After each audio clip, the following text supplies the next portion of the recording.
La proposition première du RIP proposait de modifier la loi pour dire que 62 ans était le plafond. Or, actuellement, les 62 ans, c'est un plancher.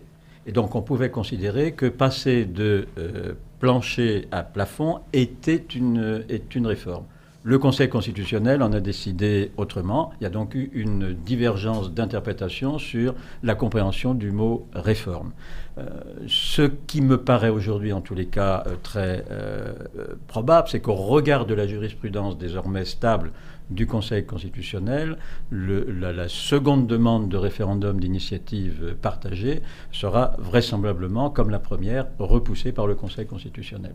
Qu'est-ce qui change véritablement entre les deux textes, celui qui avait été refusé le 14 avril dernier et celui examiné par le Conseil constitutionnel ces jours-ci? Quels sont les arguments des opposants à la réforme? Alors, ce qui change, c'est que dans le nouveau projet, il y a un article 2 qui prévoit une contribution fiscale exceptionnelle pour combler le déficit des régimes de retraite. Or, l'article 11 de la Constitution ne permet pas de faire un référendum sur des dispositions de nature fiscale.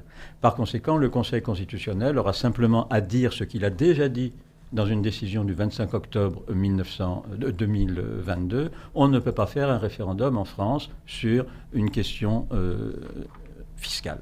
Alors, plus largement, plus généralement, quelles sont les conditions pour mettre en œuvre un RIP? On va voir ensemble qu'elles sont finalement assez compliquées, voire quasiment impossibles finalement à réunir ces conditions. Quasiment impossible, et même son nom, référendum d'initiative partagée, c'est plutôt référendum d'initiative parlementaire.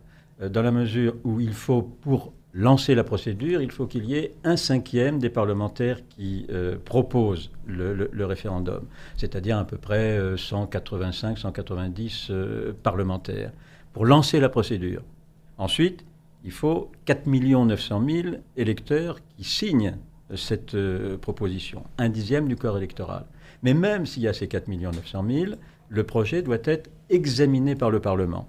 Et par conséquent, le Parlement peut bloquer un référendum en examinant la proposition. Autrement dit, le Parlement a l'initiative et le Parlement peut bloquer le référendum en examinant la proposition qui aura ou aurait recueilli 4 900 000 signatures. Donc ça veut dire que c'est, quoi qu'il en soit, quelle que soit la décision du Conseil constitutionnel, c'est finalement le Parlement qui a le dernier mot sur l'organisation ou non de ce fameux référendum. Vous avez totalement raison, c'est le Parlement qui a raison, parce que c'est lui qui lance la procédure et c'est lui qui peut la bloquer en décidant de l'examiner. Alors, comment est-ce que le Conseil constitutionnel avait motivé sa première décision pour cette décision qui avait rejeté cette première demande du RIP? Alors, le Conseil avait motivé sur le mot « réforme ». Aujourd'hui, la loi dit la retraite est à 62 ans. Et le Conseil constitutionnel a considéré que la proposition de référendum ne modifiait pas le droit existant, puisque déjà l'âge légal de la retraite est à 62 ans. Donc il n'y avait pas de modification de l'état du droit.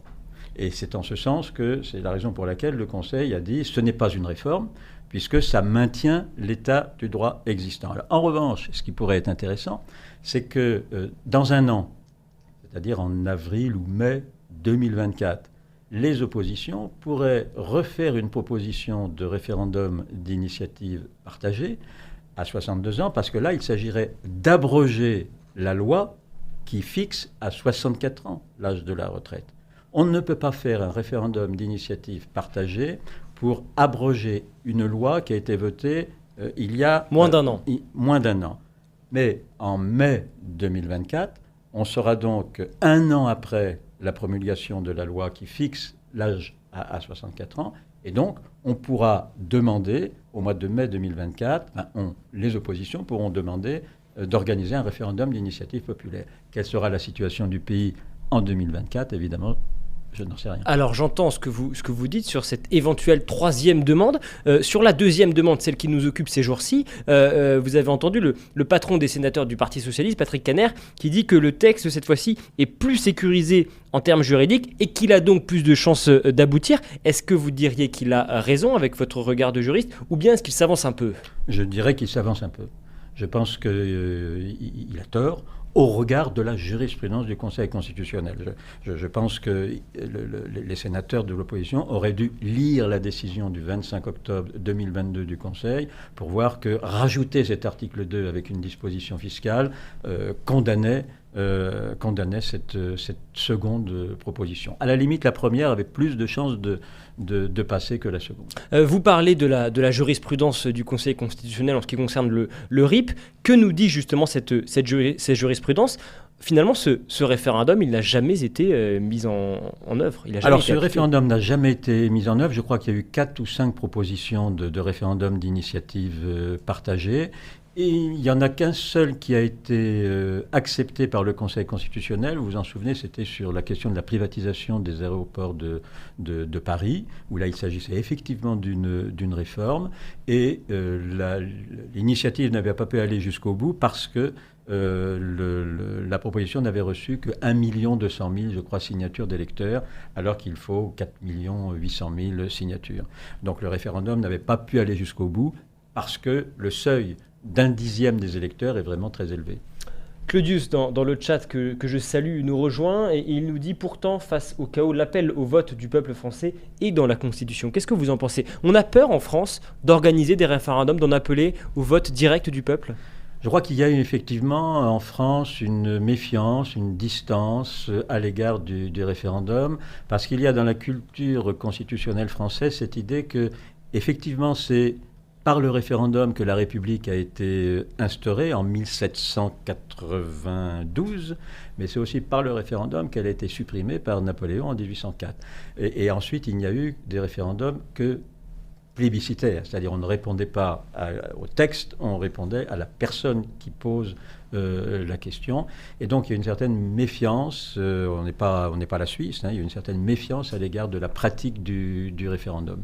Dans quelle mesure est-ce que les 9 membres du Conseil constitutionnel peuvent être influencés par le contexte social, le contexte politique du pays, avec par exemple lundi 1er mai dernier, de nouveau plus de 780 000 personnes qui ont défilé dans les rues de France.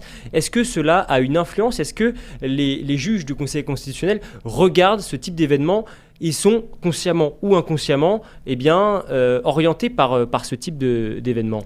Alors consciemment ou inconsciemment, je ne peux pas rentrer évidemment dans la tête de chacun des membres du Conseil. Évidemment qu'ils sont comme vous et moi, ils lisent le Figaro, ils regardent votre émission, ils écoutent ce qui se passe, mais précisément, le travail du juge est de s'extraire au maximum de ces influences médiatiques, politiques, pour essayer de rendre une décision en droit qui soit la plus distanciée par rapport à l'ambiance politique. Je vous rappelle par exemple que lors de l'affaire du mariage pour tous, il y a eu des manifestations très importantes dans le pays contre le mariage pour tous. Ça n'a pas empêché le Conseil constitutionnel de déclarer conforme à la Constitution la loi Taubira qui reconnaissait le mariage pour tous. Donc bien sûr, ils écoutent, mais tout leur travail consiste à prendre une distance à l'égard de cette atmosphère politique pour ne juger qu'en droit.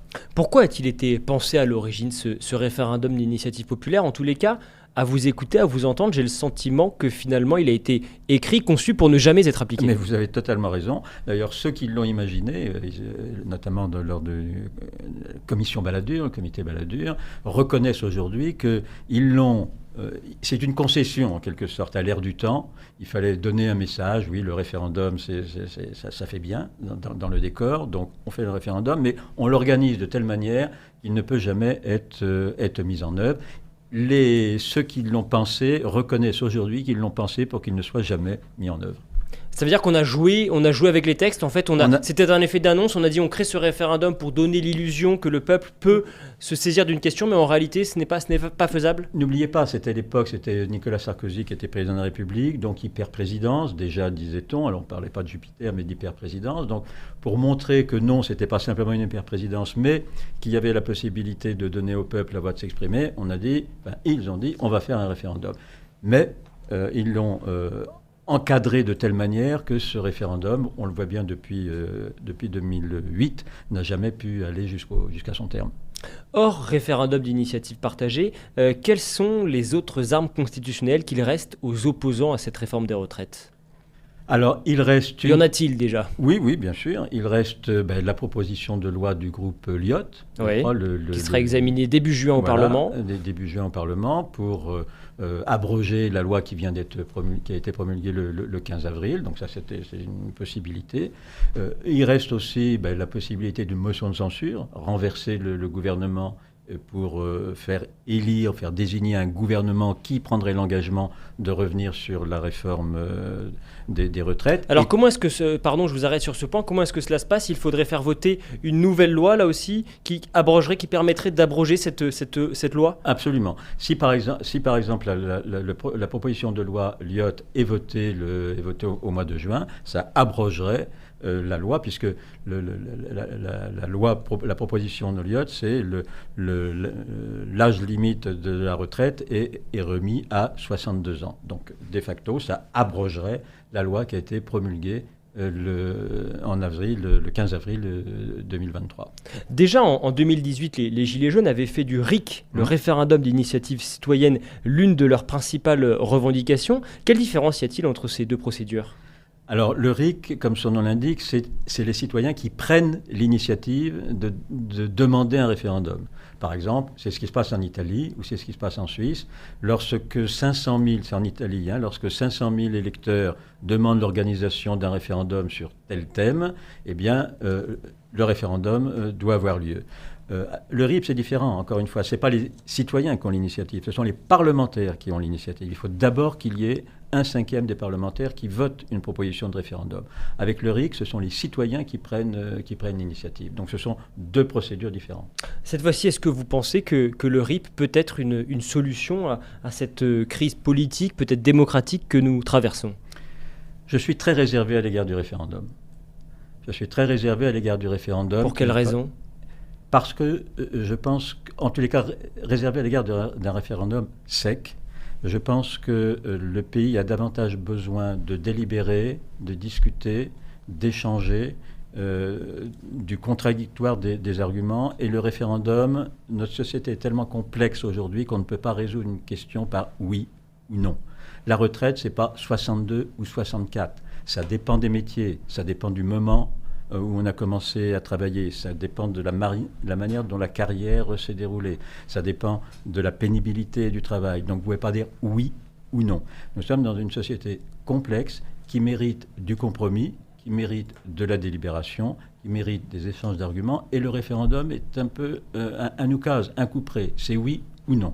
Et je suis très réservé à l'égard de la pratique du référendum, sans ajouter toutes les questions qui actuellement polluent, si vous permettez, les campagnes électorales, les fake news, les réseaux sociaux, qui fait que le référendum est davantage l'instrument par lequel on exprime une émotion, on exprime une spontanéité, mais pas une réflexion sur un problème ou une situation. Je suis plutôt, alors peut-être trop classique, mais très dans la lignée, disons, du siècle des Lumières. Je crois plus à la raison délibérative pour arrêter une décision qu'à la spontanéité d'une réponse.